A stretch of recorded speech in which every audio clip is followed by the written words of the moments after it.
Assalamualaikum warahmatullahi wabarakatuh. Halo anak-anak semuanya.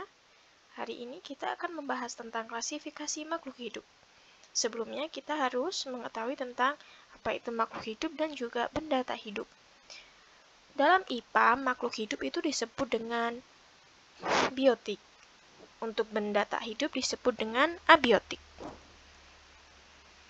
Nah, untuk makhluk hidup memiliki beberapa ciri-ciri. Yang pertama adalah bergerak. Semua makhluk hidup dapat bergerak, mulai dari manusia, hewan, dan tumbuhan. Pergerakan makhluk hidup dibantu dengan namanya alat gerak. Nah, di sini ada dua jenis alat gerak. Yang pertama adalah alat gerak aktif. Alat gerak aktif ini dimiliki oleh manusia dan hewan, karena dapat berpindah tempat. Sedangkan alat gerak pasif dimiliki oleh tumbuhan, karena tumbuhan tidak bisa berpindah tempat. Nah, coba perhatikan gambar berikut ini.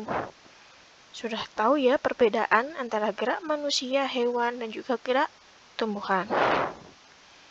Ciri berikutnya yaitu bahwa makhluk hidup memerlukan makan. Makanan berfungsi untuk menghasilkan energi, untuk pertumbuhan, dan untuk mengganti sel tubuh makhluk hidup yang rusak. Berdasarkan sumbernya, makhluk hidup dibedakan menjadi dua. Yang pertama ada makhluk hidup heterotrof, di mana dia membutuhkan sumber makanan dari makhluk hidup lain. Sedangkan makhluk hidup autotrof, dia bisa menghasilkan sumber makanannya sendiri.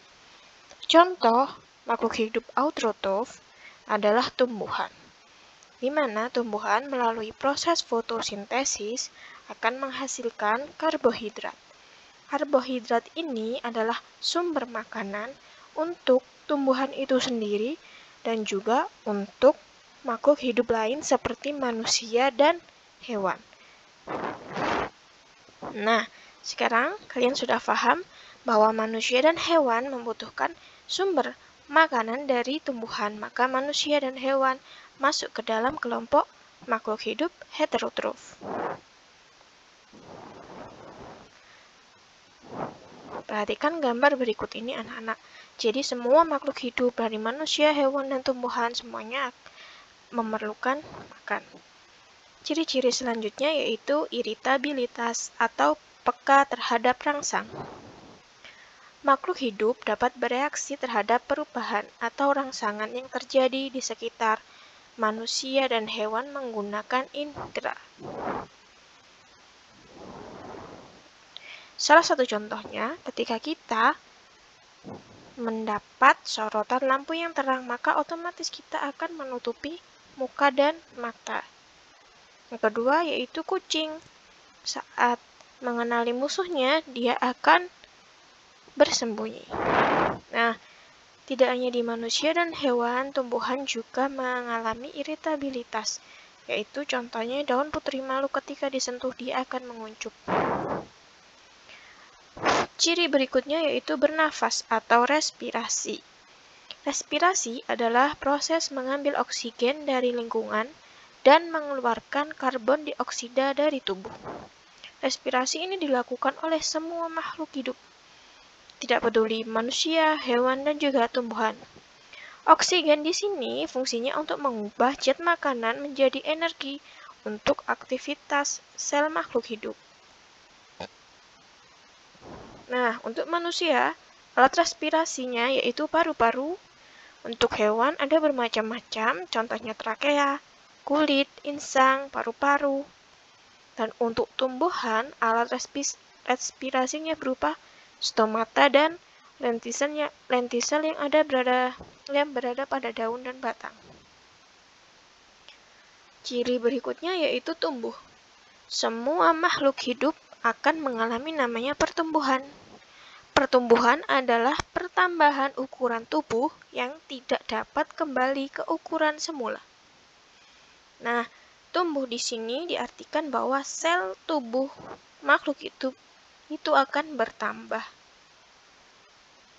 Nah, kita amati ya, di sekitar kita mungkin kita pernah melihat bayi, di mana bayi itu lama-kelamaan akan tumbuh menjadi lebih tinggi, dan juga menjadi lebih dewasa.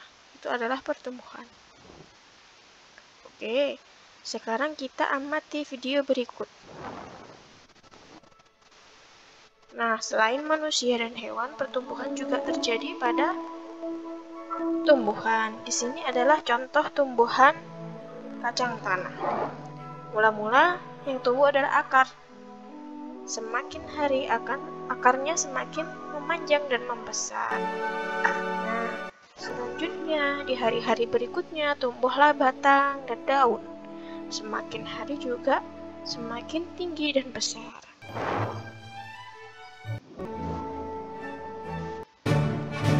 Nah, inilah gambaran dari pertumbuhan dari tumbuhan. Selanjutnya, ciri berikut yaitu mengeluarkan zat sisa atau disebut dengan ekskresi. Ekskresi adalah pengeluaran zat sisa oleh makhluk hidup. Alat ekskresi setiap makhluk hidup itu berbeda-beda.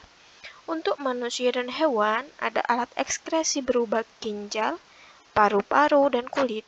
Dan untuk tumbuhan, alat ekskresinya yaitu stomata dan lentisel. Ini adalah salah satu contoh ekskresi yang dilakukan oleh manusia, yaitu berupa pengeluaran keringat melalui kulit. Selanjutnya adalah ciri beradaptasi. Makhluk hidup dapat menyesuaikan diri melalui adaptasi dengan lingkungan untuk bertahan hidup. Contoh, kalau tumbuhan, ada kaktus yang menyesuaikan diri dengan daun yang berbentuk duri. Nah, untuk unta, dia menyesuaikan diri dengan punuk. Untuk kita, ketika kedinginan, kita menyesuaikan diri dengan memakai baju hangat. Ciri selanjutnya yaitu berkembang biak. Berkembang biak atau reproduksi. Nah, ini adalah perubahan dari satu individu akan berkembang atau menjadi banyak untuk melestarikan jenisnya. Nah, reproduksi atau perkembangbiakan ini ada reproduksi generatif. Nah, reproduksi ini adalah melalui perkawinan. Ada yang kedua, reproduksi vegetatif. Reproduksi ini tanpa adanya perkawinan, biasanya banyak terjadi di tumbuhan. Kalau ayam, dia pasti melakukan perkawinan untuk menghasilkan keturunan. Dan juga pada manusia. Oke anak-anak, sekarang kita amati video berikut ini.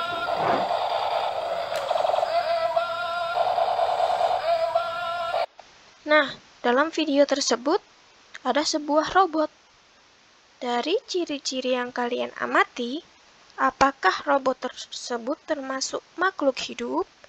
Coba silahkan menjelaskannya. Silahkan menjawab di buku tulis, kemudian difoto dan dikumpulkan. Oke. Berikut adalah penjelasan. Baik anak-anak, penjelasan untuk makhluk hidup dan benda tak hidup sudah selesai. Silahkan diperhatikan dengan baik video ini dan juga dipelajari dengan baik. Semangat selalu untuk belajar.